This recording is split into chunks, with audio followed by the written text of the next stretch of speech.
The Sanskrit word for health is swastha. It means healthy. And in Sanskrit, this is a word for health in many Indian languages. So swastha means healthy in many, many Indian languages. In Sanskrit also, swastha, the word swastha itself means centered in our real nature. Swastha. Swa, our real nature. Stha, centered in our real nature. And that means a deep philosophy of spiritual health. So today I'll be drawing on the spiritual and philosophical traditions embedded in the Vedas, which we call Vedanta, the highest and final philosophical spiritual teachings in the Vedas, and talk about what is health in its deepest, most profound sense, and what we can take away from it. Centered in our real nature. Centered in the self, it sounds very bad, self-centered. And in fact, Vedanta says it's because it is bad, because we are centered in a false sense of the self. We do not know what we really are, and what's even worse, we think we know who we are. I know who I am. You can just look at the bio, they've got something right here. That's who I am. And if you want me to point myself out to you, here I am. This is I. What is this? It's I. Who are you? This. So this centeredness in what seems obvious to us. I am this body. And I am this person. I'm not just a body, a mind, a personality, memories. This is who I am. And Vedanta says, you're not. You're something far deeper than this, something far more profound. So that is the first approach we will take of 4 approaches today. The first one is this inquiry into our real nature. How can we become swastha, centered in our real nature, healthy? Sri Ramakrishna used to he would have wonderful parables. You've forgotten all philosophy, all teachings, but these stories stay with you. So one of the parables which he loved was the washerman's diamond.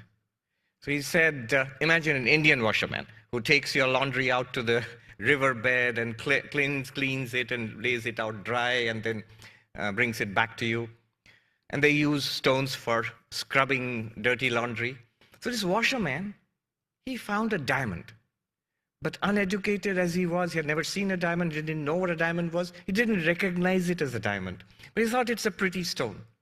So he just took it and he started scrubbing dirty laundry with it.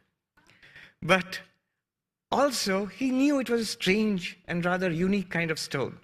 So he once, out of curiosity, he went to his friend, the vegetable seller, and asked him, do you know anything about this? And the vegetable seller also didn't know much more than the washerman. So he said, it's a pretty stone, I'll grant you that. Look, I'll give you 10 rupees for it, which is less than a cent now, I think. So 10 rupees for it, and sell me this stone. Luckily, the washerman didn't sell him the stone, which is a diamond, and neither should we. So when we go to the physicalist, the neuroscientist who tells us, consciousness, it's just a product of the brain. Well, don't sell yourself short. It's not just that.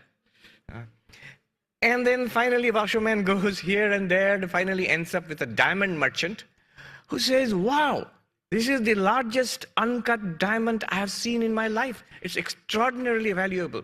I'll give you 1 million rupees for it or 10 million rupees for it. And so the parable goes that the washerman sold that diamond and all his poverty was gone, his problems were at an end. So that's the end of the parable. We have that diamond. And that diamond is nothing other than consciousness. It's basically the theme of what we have been discussing here from the angles of science and spirituality. Consciousness studies is not new. It's not 21st century here at Harvard. This is not the beginning of consciousness studies. A philosopher said, Evan Thompson, I think, he says that consciousness studies actually started about 5,000 years ago in these ancient Indian texts called the Upanishads, which are found in the Vedas. So they were fascinated with this subject for centuries, indeed for millennia. And they made remarkable, remarkable discoveries, which I'll summarize and share this morning. Some of which we know, some of which is pretty obvious, a lot of which we do not know. It's quite startling. And it's actually quite easily pointed out. So this consciousness, we are all conscious. Right now, nobody would deny it. We are all conscious. But the Vedanta points out, notice one thing, that all our experiences are mediated and made possible by consciousness. Just now we are seeing. Whatever we see all sorts of things, different colors and shapes, but we are conscious. We are aware. These are first-person experiences, seeing, color, shape. Various experiences because the objects of vision are various, but all of them are possible because of that one thing. One thing is common to all experiences of seeing. It's consciousness. Consciousness, call it awareness, that is constant. And from seeing, go to hearing. Right now we are all listening, we are hearing.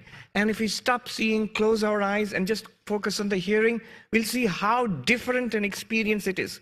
Seeing is this experience. Hearing is, okay, this experience. Very different. And yet there is one thing common to both of them. It's consciousness. Essential, core. That's what makes it possible.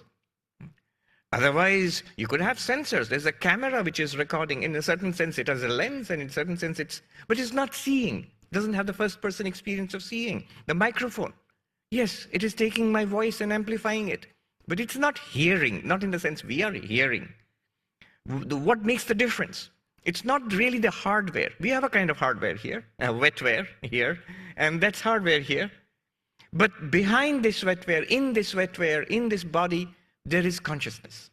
And that's what makes this process into an experience of seeing, of hearing, of tasting, of touching, of smelling. In fact, all our sensory modalities, seeing, hearing, smelling, tasting, touching, they're all made possible by this one thing, consciousness. Not only that, our inner life, thoughts, emotions, pleasant, unpleasant, thoughts, dumb, brilliant, memories, even the sense of self, ego, I am here, the sense I am here.